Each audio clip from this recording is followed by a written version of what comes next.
हम सभी यहाँ पर आचार्य कुमुद चंद्र भगवान के द्वारा लिखित कल्याण मंदिर स्तोत्र की भगवान के एक एक गुणों की महिमा का वर्णन श्रवण कर रहे हैं। और यहाँ पर कुमुद चंद्र भगवान कल भगवान के अष्ट प्रातियों के माध्यम से भगवान के गुणों की महिमा का वर्णन कर रहे हैं।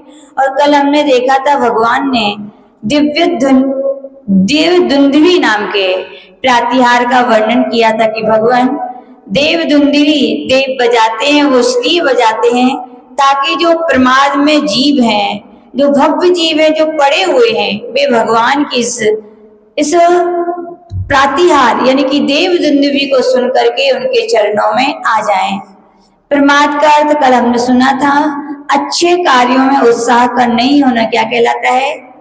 प्रमाद का अर्थ सोना अकेला नहीं होता। दिन भर हर व्यक्ति कोई कितना सोएगा? ऋषभ जी कितना सो सकते हो एक दिन में? ज्यादा नहीं सो सकते, बोले सोते सोते भी थक जाते हैं लोग, है ना। तो अकेले सोने का नाम प्रमाद नहीं है। आचार्य भगवान कहते थे जब जब हमारा मन 5 इंद्रियों के विषयों में, जब जब हमारा मन 4 कसायों में, जब जब हमारा मन 4 विकथाओं में और एक स्नेह और एक निद्रा, इन 15 प्रकार के प्रमादों में हमारा मन संसारी प्राणी का निरंतर लगा रहता है कि नहीं। 5 इंद्रियों के विषय यानी कि ईश्वर निधि के 8 विषय होते हैं। कौन कौन से होते हैं? हल्का भारी, कड़ा नरम, रूखा चिकना, ठंडा गरम। मन यही करता है, कभी ठंडा चाहिए तो कभी गरम चाहिए, कभी रूखा चाहिए तो कभी कड़वा कठोर चाहिए। यानी कि निरंतर हमारा मन संसारी प्राणियों का स्पर्शन इंद्रियों के विषयों में लगा ही रहता है। वहां से छूटे तो मन कहाँ चला जाता है? रसना इंद्रिय में चला जाता है। यानी कि सुबह का पेट भी भर जाए तो भी आगे की चिंता हो जाती है कि क्या हो जाती है? अब मुझे मीठा खाना है, अब मुझे खट्टा चाहिए, अब मुझे कड़वा चाहिए, अब कसायला चाहिए, चरपरा चाहिए। यानी कि निरंतर रसना इंद्रिय के 5 विषयों में भी मन हमारा लगा रहता है। फिर घ्राण इंद्रिय के 2 विषय होते हैं। कौन कौन से होते हैं? गंध और सुगंध और दुर्गंध। मन इनमें ही लगा रहता है। कोई वस्तु आई, नहीं भी चाहिए, अरे इसमें अच्छी गंध आ रही और इसमें अच्छी गंध, कई बार तो प्रयोजन भी नहीं रहता। मान लीजिए रास्ते से निकल रहे हैं अपन लोग, बीच में नाला पड़ा, अब निकलना तो है ही और निकलोगे, फिर भी नाक कैसी कर लेते हो? अब बताओ, आपके नाक ऐसा करने से, हाथ लगाने से क्या नाला से खुशबू आने लगी क्या? क्या कर लिया आपने? एक प्रकार से कहें कि चक्षु इंद्रिय के, घ्राण इंद्रिय के विषय को ना जीत करके अपन ने कर्म का आश्रय कर लिया। ना हमें नाले से कुछ लेना था ना देना था, व्यर्थ में ही। तो आचार्य भगवान कह रहे हैं ऐसी घ्राण इंद्रिय के विषयों में भी हमारा मन निरंतर लगा ही रहता है। फिर उसके बाद आया चक्षु इंद्रिय के विषय। कितने होते हैं? 5 होते हैं। कौन कौन से होते हैं? अनंत भगवान का कलर सफेद होता है, ऐसा कहा जाता है। सिद्ध भगवान का लाल, आचार्य परमेष्टि का पीला, उपाध्याय परमेष्टि का हरा और साधु परमेष्टि का काला या नीला। यही 5 रंग चक्षु इंद्रिय के क्या कहलाते हैं? विषय कहलाते हैं। वस्तु से हमें काम से प्रयोजन होता है, लेकिन हमारा मन किस में चला जाता है? कलर में चला जाता है। किस में चला जाता है? और हमारे आचार्य श्री, हम लोग संग में रहते तो बड़ी परीक्षा करते थे। मान लीजिए बहुत सारी चिटाइयां आई, बहुत सारी पेंसिल आती थी, तो आचार्य जी बोलते थे किस किस को चाहिए? सब लोग बोलते थे हमें चाहिए हमें चाहिए। तो आचार्य बोलते आओ ले जाओ। तो हम लोग जाएंगे, आचार्य इतनी सारी पेंसिल रखे रहेंगे, बोले कौन सा कलर चाहिए? और हम लोग ने कह दिया पिंक कलर चाहिए। तो बोलेंगे अच्छा पिंक कलर, बोले ब्लैक कलर उठाओ और चलते बनो। क्या बोलेंगे? लिखनी है ना आपके लिए कलर से क्या प्रयोजन? बोले ऐसे ही अपन लोग निरंतर अपना मन किस में लगा रहता है? कलरों में ही लगा रहता है। तो आचार्य भगवान कह रहे मन यदि चक्षु इंद्रिय के 5 विषयों में लगा हुआ तो भी आप किसमें हैं? बोले प्रमाद में जी रहे हैं। या कहें कि श्रोत इंद्रिय, कर्ण इंद्रिय के कितने विषय होते हैं? 7। कौन कौन से? सा, रे, गा, मा, पा, धा, नी। सा से षडज बनता है, रे से ऋषभ बनता है, सा रे गा, गा से गांधार स्वर, पा से पंचम स्वर, मा से मध्यम स्वर, सा रे गा मा पा धा, धा से धैवत, नी से निषद। इस प्रकार से 7 प्रकार के स्वर होते हैं। हमारा मन ऐसी तो होता है, कभी ये सुनना तो कभी वो सुनना। तो आचार्य भगवान कह रहे कि जब जब हमारा मन शब्दों के विषयों में इधर उधर जाता है, तब भी अपन किस में जी रहे हैं? बोले प्रमाद में जी रहे हो। किस में जी रहे हो? प्रमाद में। पंच इंद्रियों के विषयों में हमारा मन लगा हुआ है, तो हम निरम से प्रमाद में जी रहे हैं। फिर वहां पे कहा गया 4 कसायों में, क्रोध, मान, माया और लोभ। बोले गुस्सा आती? बोले हाँ, नहीं आती। आती है कि नहीं आती? गुस्सा आती है। याद रखना 4 कसायों को 2 विभागों में डिवाइडेशन किया है। क्रोध और मान जो कसा है वो राग वाली है। क्या है? राग। यानी कि क्रोध जब आता है व्यक्ति को, जब किसी से व्यक्ति से राग हो, वस्तु से राग हो, हमें वो नहीं मिलती तो हमें क्या आता है? क्रोध। मान भी तभी, सॉरी द्वेष, गलती हो गया। क्रोध और मान कसाएं द्वेष हैं। क्या है? यानी कि जब हमारी व्यक्ति सुनते नहीं है तो क्या आता है? हमें क्रोध आता है। या हमें जो चीज चाहिए वो हमें मिलती नहीं है तो हमें क्या? मान कसा है। तो ये द्वेषात्मक है। व्यक्ति किसी को नीचा गिराना चाहता है, द्वेष भाव तभी वो क्या करता है? मान करता है। इसलिए क्रोध और मान कसाई के लिए द्वेषात्मक कहा है। किस लिए कहा है? द्वेषात्मक। और माया लोभ क्या है? रागात्मक है। यानी कि जब भी लोभ जगेगा तो यानी वस्तु से आपको राग है। मायाचारी छिपाने के भाव हो रहे, यानी कि उस प्रकरण से आपको क्या है? राग है।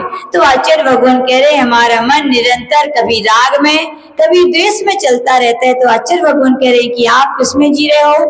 प्रमाद में जी रहे हो। यहाँ से जैसे तैसे आप मन को हटाने की भी कोशिश करो तो आचार्य भगवान कह रहे 4 वी कथाएं होती हैं। कौन कौन सी होती हैं? स्त्री कथा, भोजन कथा, चोर कथा और राज्य कथा। राज्य कथाएं भी चलती रहती हैं, चोर कथाएं भी चलती रहती हैं, स्त्री कथाएं भी, लेकिन सबसे ज्यादा रहती है तो कौन सी कथा रहती है? भोजन कथा। कौन सी कथा?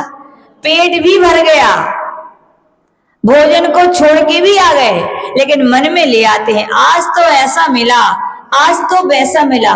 पूज्य गुरुदेव बोलते थे 4 व्यक्ति यदि बैठ जाएं किसकी कथा लेकर के? भोजन की। बोले समय कम पड़ेगा लेकिन उनकी कथा शांत नहीं होगी। क्या नहीं होगी? ऐसी भोजन की कथा है। तो आचार्य भगवान कह रहे भैया भोजन कथा में आप बैठे हुए हो या स्त्री कथा में बैठे हुए हो या यहाँ पर कह रहे चोर या राज्य कथा में बैठे हुए, तो आचार्य भगवान कह रहे आप प्रमाद में ही जी रहे हो। किसमें जी रहे हो? कभी स्नेह में, कोई व्यक्ति अच्छा लगता है तो याद में ही दिन भर घंटों निकल जाते उनकी याद में। तो आचार्य भगवान कह रहे ये भी क्या है? प्रमाद है। और कल निद्रा तो बता ही दिया था। तो आचार्य भगवान कह रहे हैं नियम से संसारी प्राणी इन 15 प्रकार के प्रमादों में रचा पचा है। इसीलिए वे देव दुंदुभी बजा करके कहते भैया इन प्रमादों से निकल आओ। कहाँ जाओ? भगवान के चरणों में आओ। इन कथाओं को सुनने से, पंचेंद्रियों के विषयों को से, 4 कसायों से आत्मा का कल्याण होने वाला नहीं है। आत्मा का कल्याण होगा तो किससे होगा? जिनेंद्र भगवान के चरणों में आकर के उनकी जिनवाणी सुनने से होगा। तो कल अपन ने ये देखा था। आज यहाँ पर क्षत्रते प्रातिहार का वर्णन आचार्य भगवान यहाँ करने जा रहे हैं। छंद नंबर 26 से अपन लोग देखेंगे। पढ़ेंगे उद्योतितेषु, उद्योतितेषु, दा का उच्चारण साइलेंट है।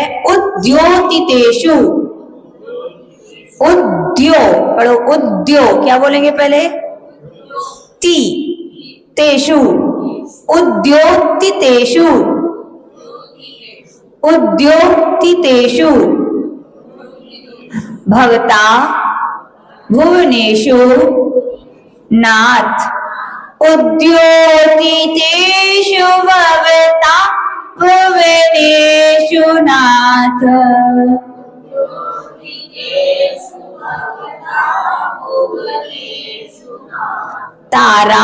तारान्वितो, तारान्वितो विधु रयम विहिता धिकारा। तारान्वितो विधुरयम विहिताधिकारा।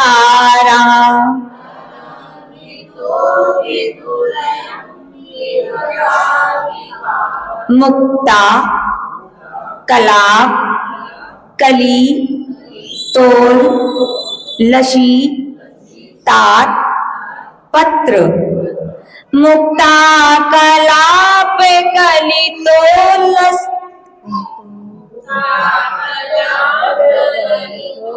लशितात पत्र।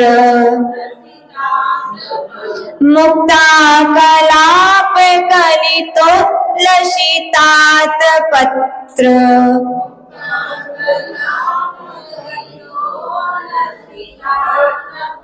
व्याजात त्रिधा धृत तनुर ध्रुव मभ्युपेता। व्याजात त्रिधा धृत तनुर ध्रुव मभ्युपेता।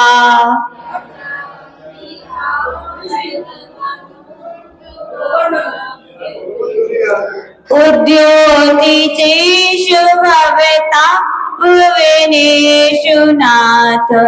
तारान्वितो विदुरयं विहिताधिकारा। मुक्ता कलाप कलितो लशितात पत्र। व्याजास्त्रिधा धृत तनुर ध्रुवमव्युपेता।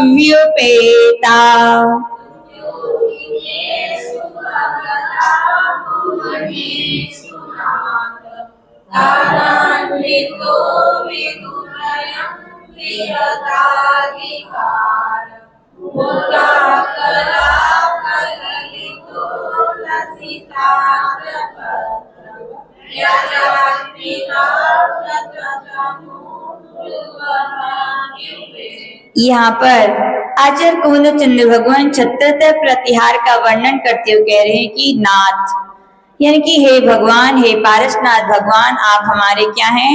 नाथ हैं। भवता भुवनेषु उद्योतितेषु यानी भवता यानी आपके द्वारा, भुवनेषु भुवन यानी कि लोक, और भुवनेषु बहुवचन यानी कितने लोग होते हैं? 3 लोग। यानी आपके द्वारा तीनों लोगों के उद्योतितेषु, उद्योत यानी प्रकाशित होने पर, विहिताधिकारा अपने अधिकार से भ्रष्ट तथा मुक्ता कलाप कलितोल यानी मुक्ता का अर्थ होता है मोतियों के, कलाप यानी समूह से सहित, अतएव शितात पत्र व्याजात शोभायमान, और शितात पत्र यानी कि सफेद छत्र के छल से, तारान्विता ताराओं से वेष्टित, अयम विदु विदु यानी चंद्रमा, यह चंद्रमा, त्रिधा धृत तनु यानी 3 प्रकार का शरीर धारण कर, ध्रुवम यानी निश्चय से, त्वाम अभ्युपेता यानी आपकी सेवा को प्राप्त हुआ है।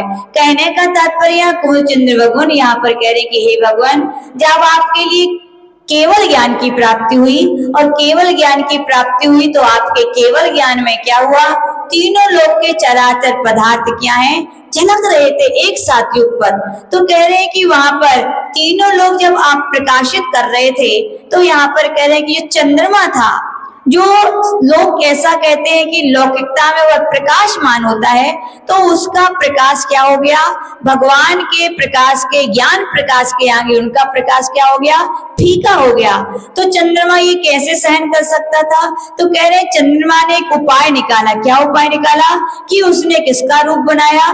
छत्र का रूप बना लिया, और उनके तारा जो थे, चंद्रमा का बहुत बड़ा परिवार होता है। जब हम लोग अध्याय तत्वसूत्र का 3 पढ़ते हैं, तो एक चंद्रमा के परिवार में करोड़ों तारे रहते हैं। तो बोले जैसे ही वो चंद्रमा छत्र का रूप बना करके आया, तो वो तारे छोटे छोटे मोतियों के रूप बना करके छत्र में लटक गए। तो यहाँ पर यही कहा गया है कि वह चंद्रमा अपनी पुनः वो अधिकार, जो लोक को प्रकाश करने का अधिकार था, उसको पाने के लिए पुनः 3 छत्र का रूप बना करके भगवान की सेवा में क्या हो गया?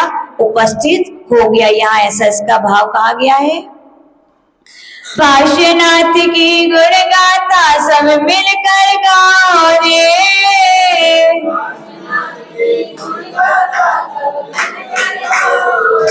पार्श्वनाथ की गुण गाथा सब मिलकर गाओ रे।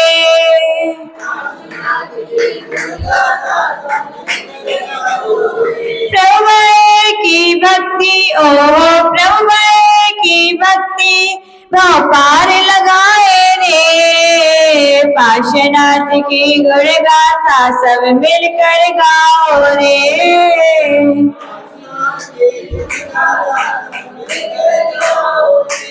प्रभु तेज त्रैलोक प्रकाशित, प्रभु तेज त्रैलोक प्रकाशित, तारा मंडल चंद्र पराजित।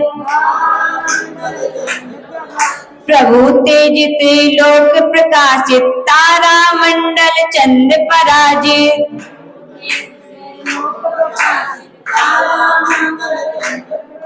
मानो त्रैछत्र रूप निर्वापित, मानो त्रैछत्र रूप निर्वापित, मानो त्रैछत्र रूप निर्वापित, मानो त्रैछत्र रूप निर्वापित।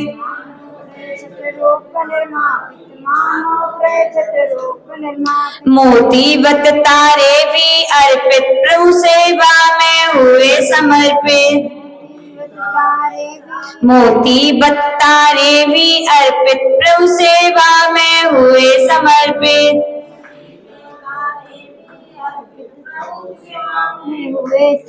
कांति पाने जो हुई विसर्जित, कांति पाने जो हुई विसर्जित,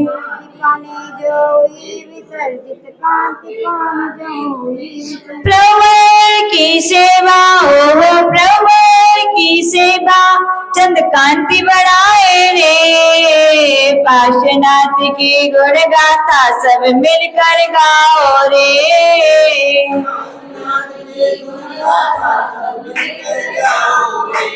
तो यहाँ पर छत्रत्रय प्रातिहार का वर्णन किया गया।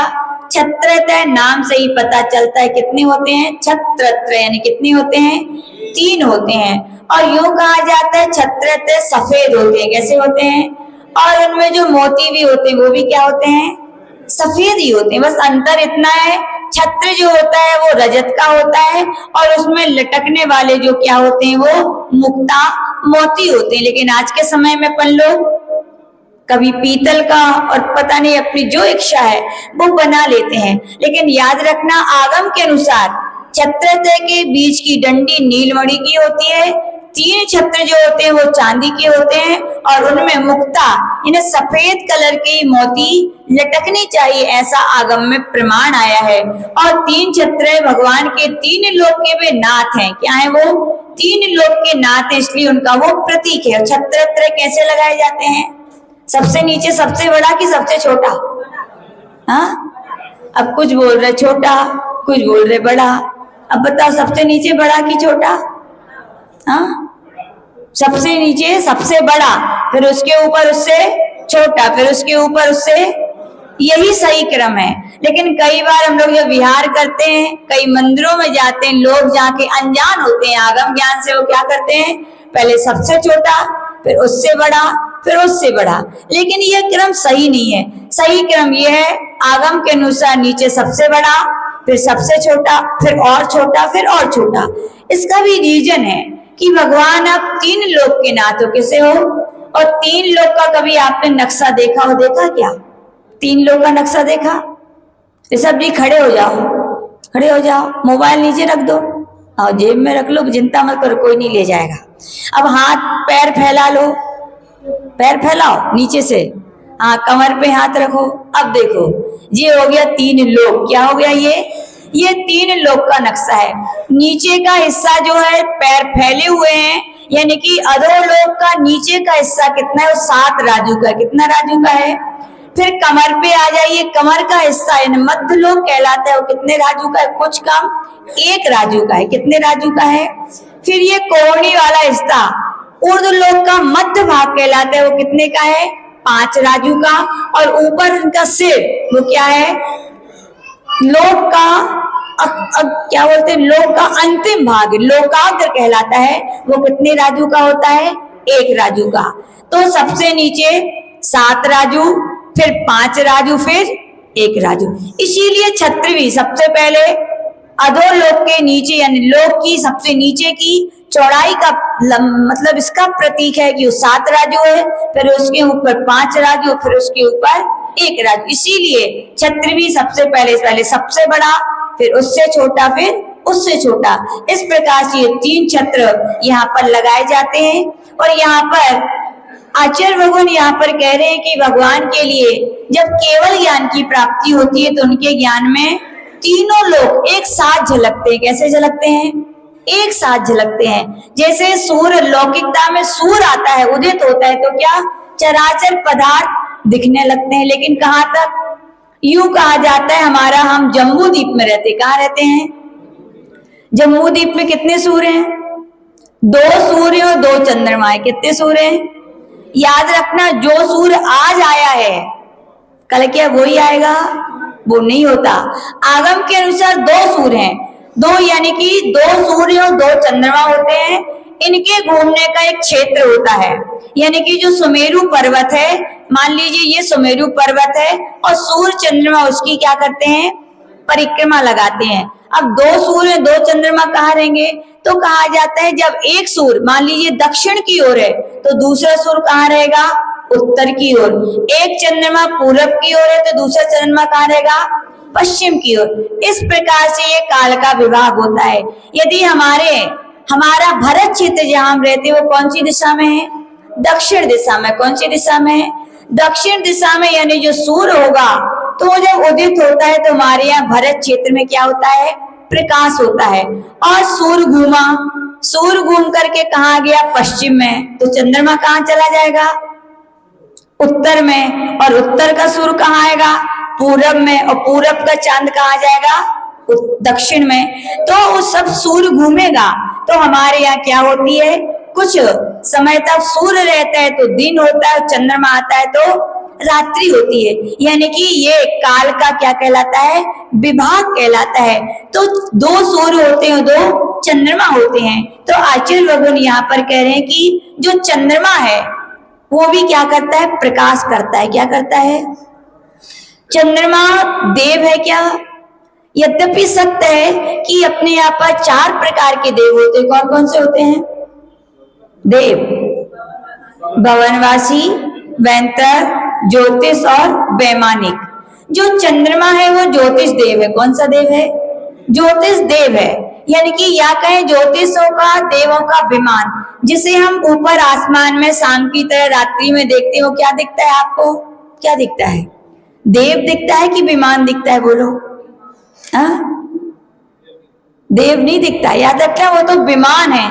जैसे आपकी गाड़ी होती है और गाड़ी में आप बैठते हो, ऐसे ही वो एक क्या है? ज्योतिषी देव का विमान है। क्या है वो? उसके अंदर चंद्र नाम का एक देव रहता है जो विमान है। उस विमान में यूं कहा जाता है उद्योत नाम कर्म का उदय होता है। क्या होता है उसमें? उद्योत नाम कर्म के उदय के होने के कारण ही वो चंद्रमा क्या करता है? प्रकाश करता है। क्या करता है?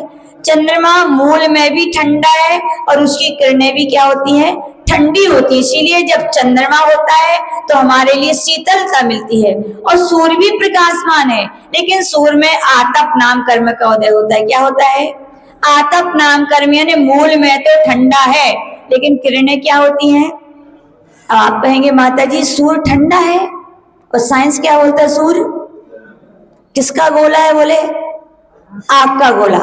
आप सोचिए आग का गोला हो सकता है क्या? आपके लिए आग जलानी है तो क्या चाहिए पड़ेगा? बोलो क्या चाहिए पड़ेगा? ईंधन चाहिए, लकड़ी चाहिए, कोयला चाहिए। कितना? यानी कि जितनी ज्यादा आपको अग्नि जलानी है, जितनी देर तक जलानी है, तो उतना क्या चाहिए पड़ेगा आपको? ईंधन। अब विचार कीजिए, सूर्य यदि आग का गोला है तो इतनी अग्नि, इतना ईंधन कहाँ से आएगा? बोलो। कभी ना कभी तो समाप्त भी हो जाएगा। लेकिन अपने यहाँ पर चांद सितारे क्या कभी अलग होते हैं क्या? नहीं। यानी कि साइंस जो बोलता है उसकी बात घटित नहीं होती, लेकिन आगम जो बोलता है उसकी बात क्या है? सत्य है कि सूर्य कोई आग का गोला नहीं है। सूर्य के अंदर क्या है, आतप नाम कर्म का उदय है। यानी कि सूर्य मूल में कैसा है, ठंडा है, लेकिन गर्म क्या है, उसकी किरणें होती हैं। क्या होती हैं, किरणें गर्म क्यों होती हैं? आपके लिए कोई एक लगा दे तब आप गर्म होगे कि नहीं होगे, बोलो? या किसी से आप जा रहे थे कहीं और आपसे कोई टकरा जाए अचानक और वो सॉरी ना बोले तो आप में क्या आ जाएगी, गर्मी आ जाएगी ना। बिल्कुल ऐसा ही है, जैसे दो व्यक्ति के टकराने में आपके अंदर गर्मी आ जाती है, यूं कहा जाता है संपूर्ण लोक में पुद्गल ठसाठस भरा हुआ है। क्या भरा हुआ है, ठसाठस। सूर्य की किरणें जैसी सूर्य के विमान में से निकलती हैं तो वे इस पुद्गलिक पुद्गलों से क्या है, टकराती हैं। क्या होती हैं, और टकराएंगी तो क्या हो जाएंगी, गर्म हो जाएंगी।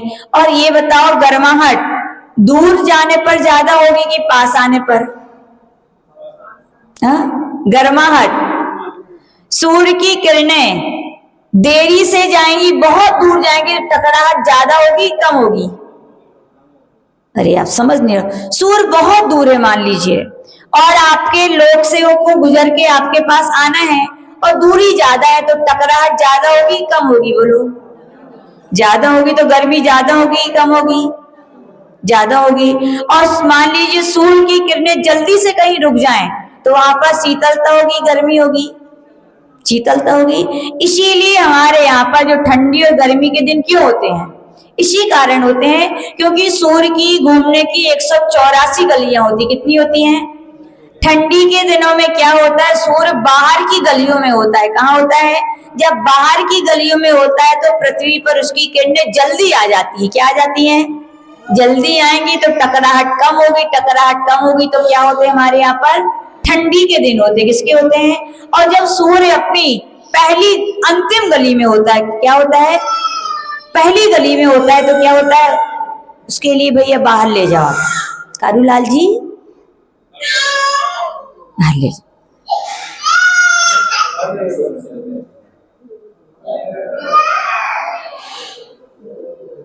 सूर्य जितने दूर होता है तो क्या होती है हमारे यहाँ पर, गर्मी होती है। तो ये सूर्य के सिद्धांत है। ऐसी चंद्रमा का है, चंद्रमा लेकिन मूल में भी क्या है, ठंडा, उसकी किरणें भी क्या है, ठंडी, इसीलिए हमारे लिए क्या होती है, वो शीतल होती है। तो यहाँ पर कह रहे हैं कि चंद्रमा जो प्रकाशित करके सबके लिए प्रकाशित कर रहा था, लेकिन भगवान आपके लिए जब केवल ज्ञान की प्राप्ति होती है, या कहें भगवान की आभा का जब दिव्य प्रकाश इतना फैलता है तो क्या होता है, चंद्रमा की आभा क्या हो जाती है, फीकी हो जाती है। चंद्रमा सोचता है कि मेरी कोई वैल्यू नहीं है। जैसे कोई अधिकारी हो और उससे कोई बड़ा अधिकारी आ जाए तो छोटे अधिकारी की पूछ होगी क्या? कोई उसे पूछेगा क्या? नहीं पूछेगा। तो ऐसे ही यहाँ पर कहा जा रहा है कि जब भगवान का दिव्य तेज भामंडल का या केवल ज्ञान के द्वारा उनके ज्ञान से उनके तीनों लोगों को जब भगवान ने प्रकाशित कर दिया तो चंद्रमा को यूं लगा कि मेरा काम तो यहाँ बनने वाला नहीं है, लेकिन भगवान के चरणों में तो मुझे रहना ही है। तो यूं कहा है कि चंद्रमा ने अपना रूप बदल लिया। क्या रूप बना लिया? तीन छत्र का रूप बना लिया, और तीन छत्र के रूप में वो बन के आ गया। और वहां पर कहा गया चंद्रमा तो आ गया, उसके परिवार में वो तारे थे, वो क्या करते, तो वे भी छोटे छोटे मोतियों का रूप बना करके छत्र के क्या है, चारों तरफ लटक गए। तो यहाँ पर ऐसा इस प्रकार से छंद का वर्णन यहाँ पर किया गया है। तो अब इसकी महिमा को प्रकट करने वाली एक कहानी यहाँ पर कही गई है।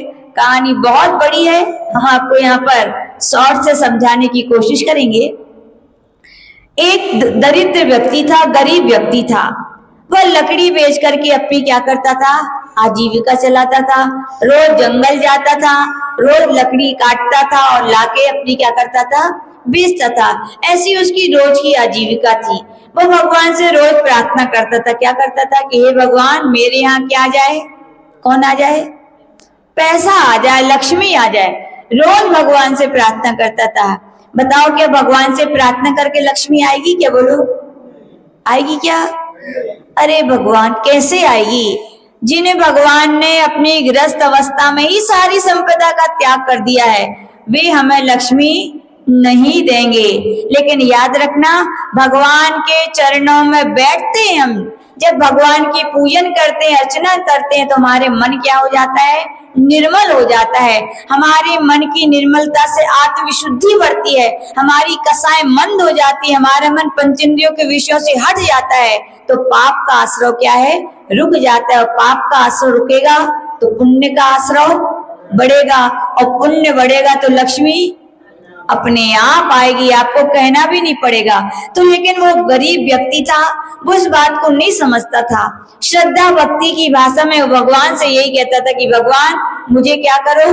बहुत धनवान बना दो।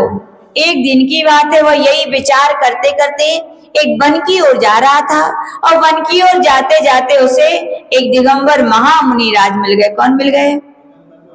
दिगंबर मुनि महाराज की दिव्य तेज, उनकी आभा, उनकी प्रशांत मूर्त को देखकर वह बहुत शांति लगी कि जरूर ये बाबा मेरा क्या करेंगे? उपाय बताएंगे। वो महाराज के पास गया, लेकिन महाराज उस समय ध्यान में थे। महाराज कुछ नहीं बोले, लेकिन वो महाराज से बहुत प्रभावित हुआ। महाराज ध्यान से उठे, उनकी आहार चर्या का समय हो गया। जैसे ही महाराज आहार चर्या के लिए निकले, तो वो देख करके आश्चर्यचकित हो गया। क्या हो गया? कि रहने के लिए घर नहीं है, पहनने के लिए कपड़े नहीं है, लेकिन महाराज की तो बड़े ठाट बाट है।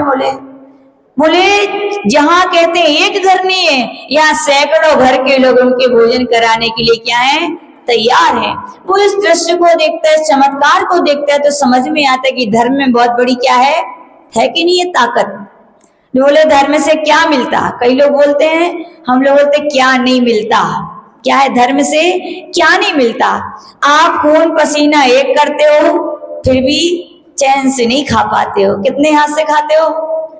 और साधु जन कुछ ना कमाते हैं, न दुकान जाते, ना ऑफिस जाते, फिर भी आराम से प्रसन्न होकर आपको मंगाना पड़ता है, आपको पूछना पड़ता है खाना बन गया कि नहीं, आपको इंतजारी करनी पड़ती है। साधु संतों की देखो, लोग इंतजारी करते हैं, भीषण गर्मी भी हो, भीषण ठंडी हो, तो भी घर के बाहर आधा घंटा पहले से खड़े होकर इंतजार करते हैं।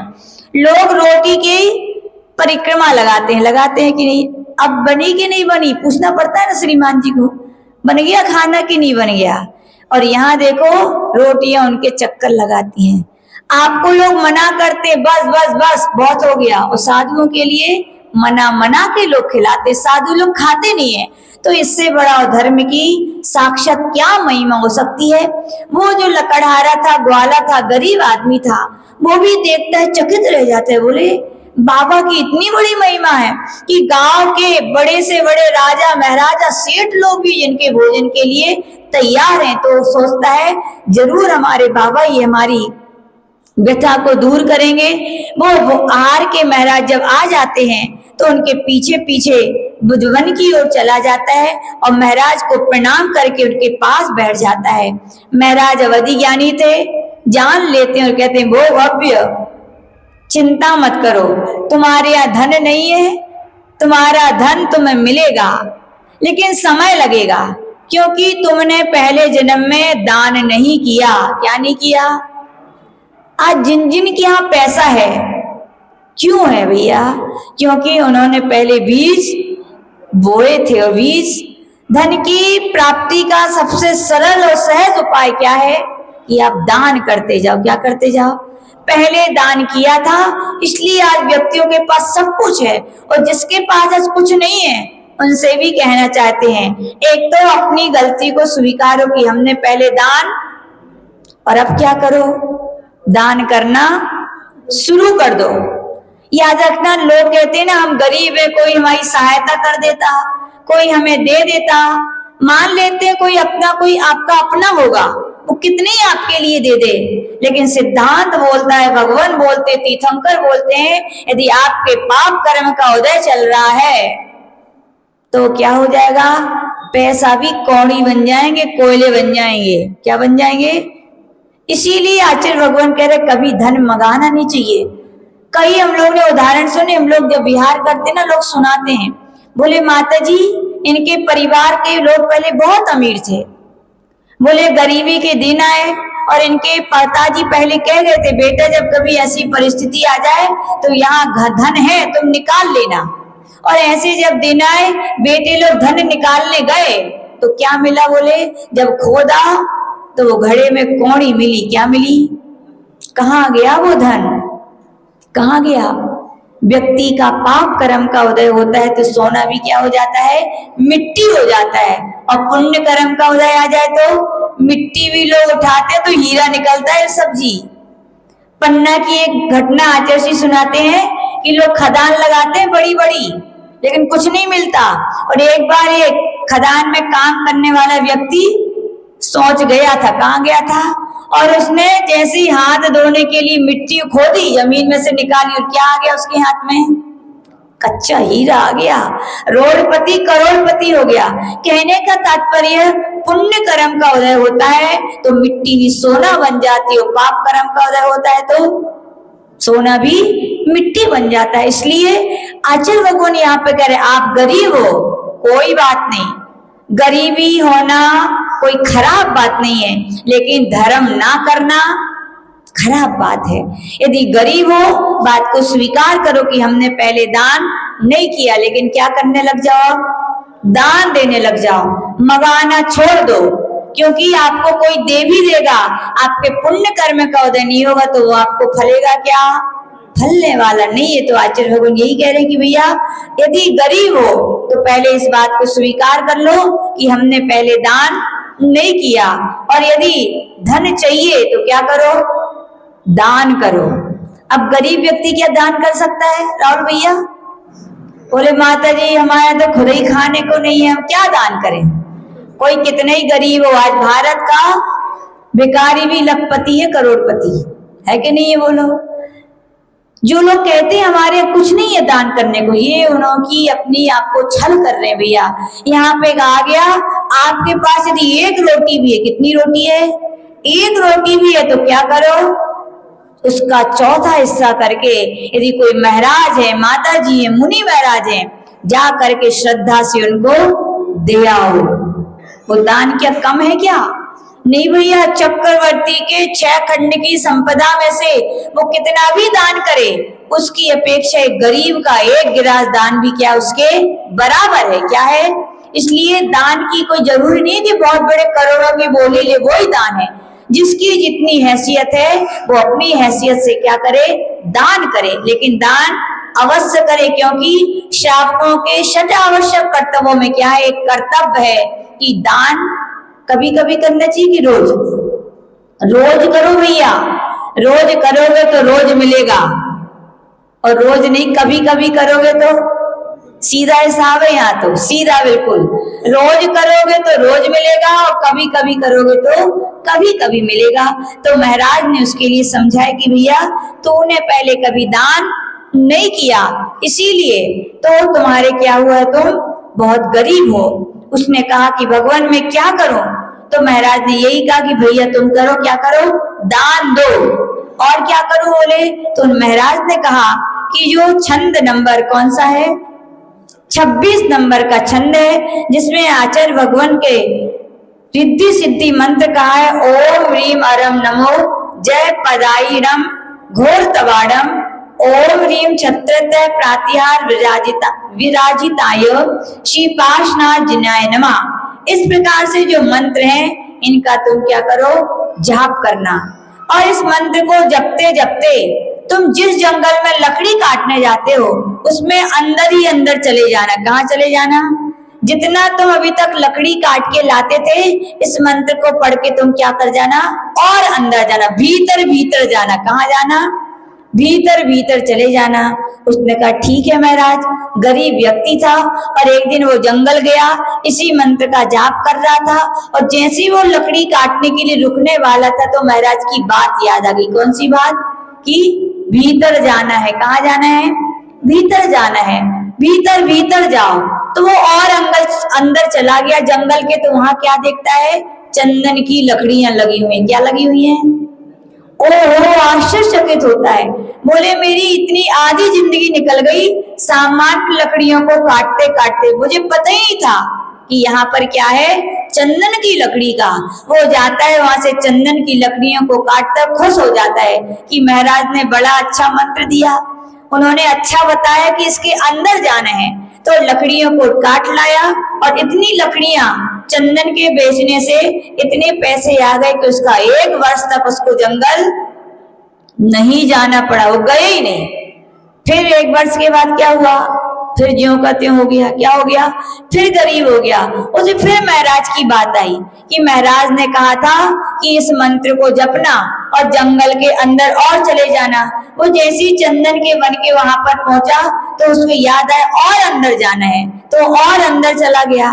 और अंदर गया तो क्या मिला उसे, वो वहां पर देखता है चांदी के क्या है पहाड़ बना था। क्या बना था, चांदी का ढेर बना हुआ, चांदी के बर्तनों से चांदी के सिक्कों का ढेर था। रमेश चंद जी क्या सोच रहे हो, बोले हम ही होते तो कितना अच्छा रहता। बोले एक आध मंत्र हमें भी कोई ऐसा बता देता है ना। वो व्यक्ति भी जैसे ही उसने देखा चांदी चांदी, धिक्कारने लगा। हो मैंने महाराज की बात तो मानी लेकिन आधी मानी। उसी समय यदि मैं चंदन को छोड़ देता और आगे आ जाता तो मुझे क्या मिल जाता, चांदी चांदी, मेरी तो चांदी चांदी हो जाती। बोले फिर भी उसने कहा ठीक है। उसने क्या किया, जितनी उसके हाथों में जो कपड़े थे सब में चांदी बांध लिए। कहाँ आ गया, घर आ गया। घर आया फिर क्या हुआ, सुख में सुमरन कि दुख में सुमरन, दुख में सुमरन सुख में करे ना ओ, ऐसी किसानी है। वो चांदी ले गया और चांदी इतनी ले गया उसके कई वर्ष निकल गए आराम से। उसने ना महाराज को याद किया ना धर्म को, कुछ भी याद नहीं किया। और क्या हुआ, एक दिन वो भी पैसा खत्म होने लगा। उसको याद आई, किसकी याद आई, अरे महाराज ने कहा था कि भीतर भीतर जाना है। वो उसी जंगल के और भीतर जाता है। अब तो पछता रहा था। वो क्यों पछता रहा था, क्यों पछता रहा था बाबूलाल जी? वो जैसे ही वो अंदर अंदर गया तो क्या मिला, आप वहीं खड़े थे लगता है ना, सब पता है आपको। तो वहां पर स्वर्ण ही स्वर्ण पड़ा हुआ था।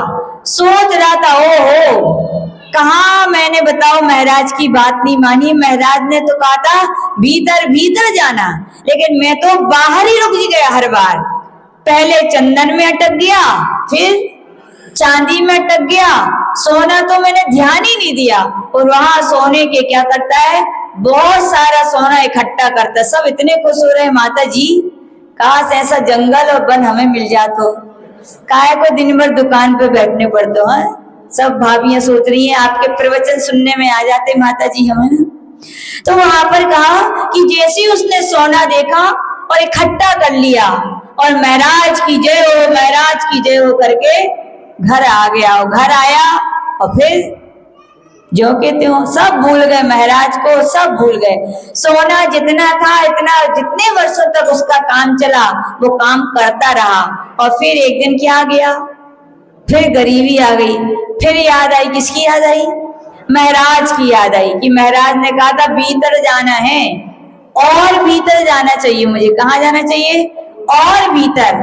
जैसे ही वो जंगल के और भीतर जाते हैं उस मंत्र की जाप करते करते, वहां देखता है, क्या देखता है, अब क्या मिला बताओ अनिरुद्ध भैया, है हीरे जवाहरात, इन्हीं ने रखे थे जाके लगे थे। वहां पर हीरे जवाहरात तो मिले, लेकिन हीरे जवाहरात अकेले नहीं मिले। वहां पे एक बहुत सुंदर जिनालय बना हुआ था। क्या बना हुआ था, जिस जिनालय में हीरे और जवाहरात जड़े हुए थे। जैसे ही चकमक चकमक उसकी आभा को देखा वो आश्चर्यचकित हो गया।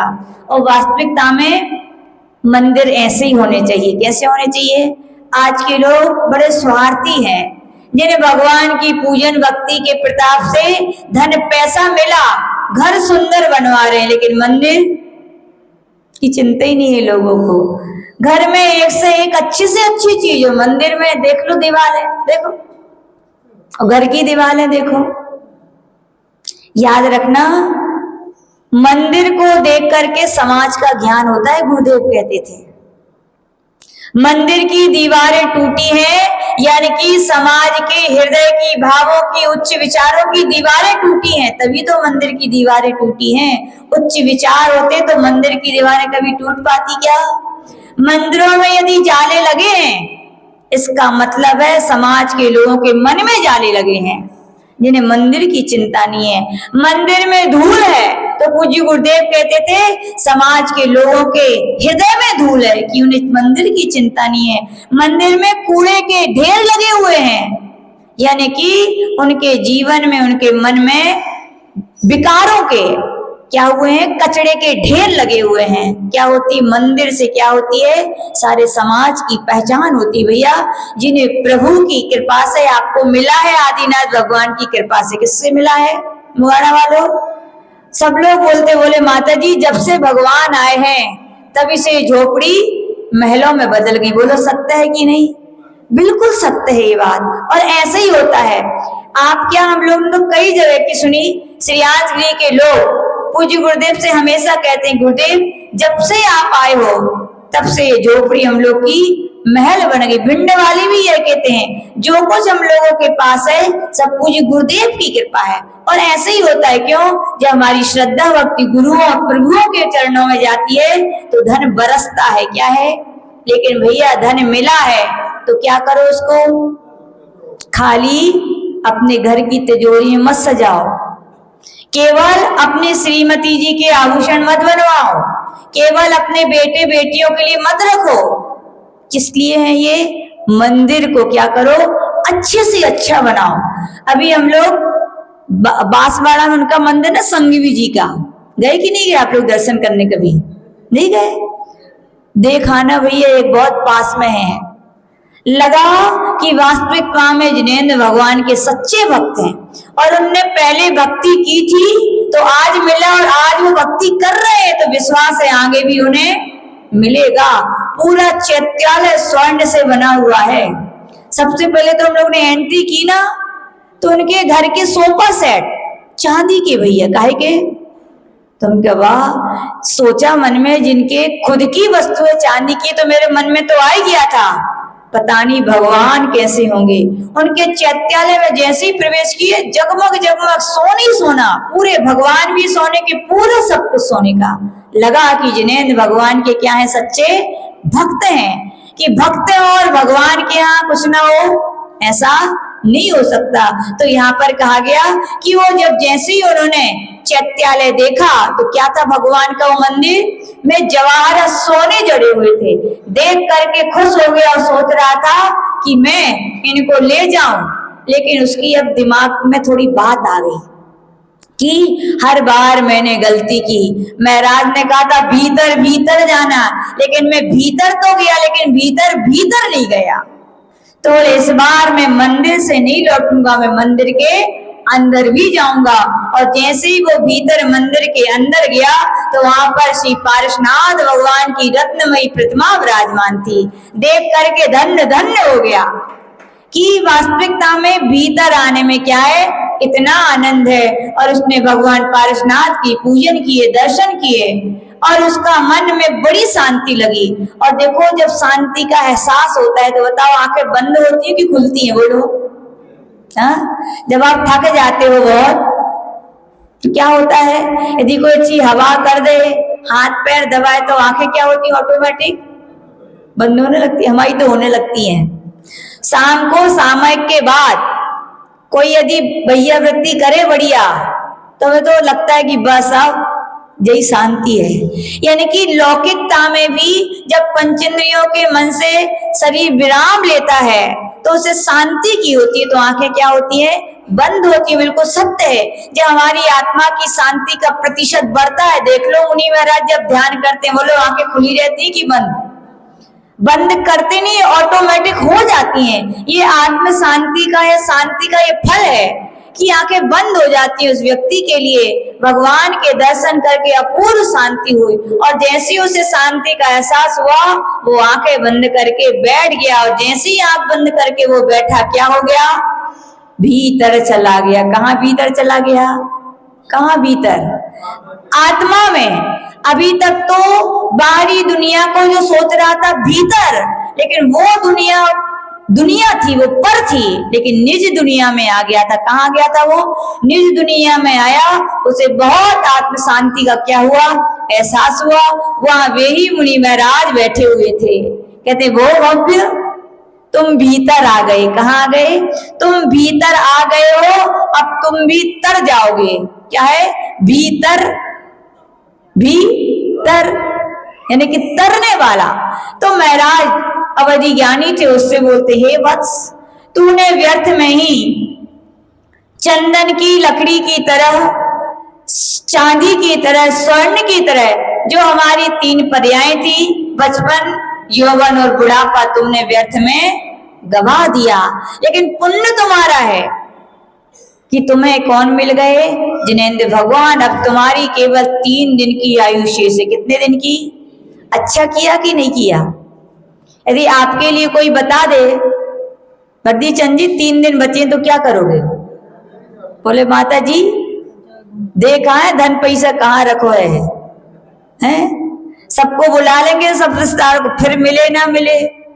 और ज्यादा यदि मोह हुआ तो रोने लगेंगे, अब नहीं जाने, डॉक्टर को बुलाओ, वैद्य को बुलाओ। है ऐसी करोगे ना? नहीं। लेकिन वो व्यक्ति भव्य था, निकट भव्य था। याद रखना, वे प्राणी अच्छे हैं। हम तो कहते हैं जिनके लिए डॉक्टर बोल देते हैं ना कि अब इनके लिए लास्ट स्टेज, कोई इलाज नहीं हो सकता, खुशी मनाना चाहिए। उनके परिवार के लोगों को भी, उनको भी, और परिवार के लोगों का कर्तव्य बनता है उस समय क्या करें, उनके लिए किसी महाराज माता जी के पास ले जाएं। कई लोग बोलते हैं माता जी हमारी संलेखना अच्छी हो तो हम क्या करें? सबसे पहला काम करो, अपने परिवार वालों से कह के रखो कि मेरा अंतिम समय आए तो मुझे हॉस्पिटल नहीं, जहां महाराज माती वहां लेके जाना। क्योंकि कई बार अपने भाव तो होते हैं लेकिन परिवार वाले ले नहीं जा पाते, तो उनके लिए बार बार कहोगे तो उनको कुछ ना कुछ तो फर्क पड़ेगा। सबसे पहला काम है अपने घर पार वालों से कहो कि भैया हमें वहां पे लेके चलना, और अपन को भी खुद भी इतना पक्के होगा कि ऐसे ही अंतिम समय आया तो हे भगवान मेरी मति, मेरी बुद्धि ऐसी रहे कि मैं हॉस्पिटल में ना जाऊं, जाऊं तो कहाँ जाऊं? महाराज माताजियों के चरणों में जाऊं। ऐसी भावना क्या करनी चाहिए? अच्छा है कि नहीं ये बताओ, पता चल जाए। अच्छा है ना? क्योंकि यूं कहा जाता है जन्म की डेट तो आजकल निकलने लगी है ना? अब तो वो होते हैं तो पहले से बता दिया था कितनी कौन सी डेट को बच्चा चाहिए, बोले सहूलियत आ गई। हे भगवान, ये भी याद रखना है, ऐसे बच्चों की जो कुंडली बनती है वो सही नहीं होती, क्योंकि नॉर्मल जो होते हैं उनकी कुंडली का समय, ये तो आपकी मन मर्जी का है, वो उनका भविष्य सही नहीं निकलेगा। यानी कि भविष्य नहीं, कुंडली बनेगी, वो कहाँ सही बनेगी? क्योंकि आपके अनुसार हो रहा है सब। यानी कि जन्म की डेटें अब निकलने लगी हैं, आपके अनुसार जन्म होने लगे हैं। काश मृत्यु की डेटें भी निकलने लगती, लेकिन ऐसा होता नहीं है। लेकिन जो पुण्यात्मा होते हैं, हम क्या कहेंगे, जो पुण्यात्मा जीव हैं, उनकी मृत्यु की डेट भी निकल जाती है, डॉक्टर उन्हें बता देते। या कहें पूज्य गुरुदेव जैसे, हमारे परंपराचार्य विमल सागर जी, सन्मति सागर जी जैसे पूज्य गुरुदेव जैसे संतों के लिए एहसास हो जाता है कि मेरा मृत्यु का समय पुण्य से होता है। किससे होता है? पुण्य से। तो यहाँ पर भी वो मुनि महाराज बोलते हैं, हे भव्य, तूने व्यर्थ में अपने तीनों समय सोने चांदी जैसी कीमती जिंदगी को तुमने व्यर्थ कर दी। अब केवल 3 दिन बचे। कितने दिन बचे हैं? तुम्हें अपनी आत्मा का अब कल्याण करना चाहिए, तुम्हें और भीतर जाना है। अब कहाँ जाना है? अब क्या करो? तो उसने कहा, महाराज ने कहा कि बस तुम 3 दिन की संलेखना समाधि का नियम लो और सब प्रकार के आहार जल का त्याग करके केवल एक अपनी आत्मा और परमात्मा का ध्यान करो। उसने वैसे ही किया और 3 दिन बाद उसकी क्या हो गई? संलेखना समाधि पूर्वक मरण हुआ और स्वर्ग में जाके क्या बन गया? देव बन गया। और स्वर्ग के देव वहां जाता है, अवधि ज्ञान लगाता है, ओहो मैं तो एक गरीब था जिसके लिए 2 रोटी खाने का भी गुजारा का कुछ भी नहीं था, लेकिन धन्य उन महाराज की कृपा कि जिंदगी में धन दौलत भी मिली और अंतिम समय क्या मिली? धन दौलत से भी बहुमूल्य संलेखना समाधि बनी, जिससे हमारा जीवन क्या हो गया? सफल हो गया। मेरी पर्याय सफल हो गई, मैं स्वर्ग का देव हो गया। नहीं कृतम उपकारा साधवा विस्मरंती, सज्जन पुरुष किए हुए उपकारी के उपकार को कभी भूलते नहीं है। वो देव तुरंत आता है, कहाँ आता है? उन्हीं महाराज के पास उनके लिए नमोस्तु करता है, प्रणाम करता है कि भगवान आज आपकी कृपा है कि मुझे क्या मिला है? स्वर्ग का राज्य मिला है। क्या मिला है? स्वर्ग की संपदा मिली है। तो कहने का तात्पर्य कि छंद से जब महाराज के भगवान की भक्ति के प्रसाद से एक अपने स्वर्ग की संपदा मिल सकती है, तो भगवान यहाँ पर कह रहे हैं कि जो अपनी निज आत्मा का ध्यान करेगा उसे तीनों लोगों की संपदा को देने वाला अनंत पदवी क्यों नहीं मिलेगा, अर्थात अवश्य मिलेगा। जो श्री पार्श्वनाथ भगवान की जिनवाणी कार लीजिए।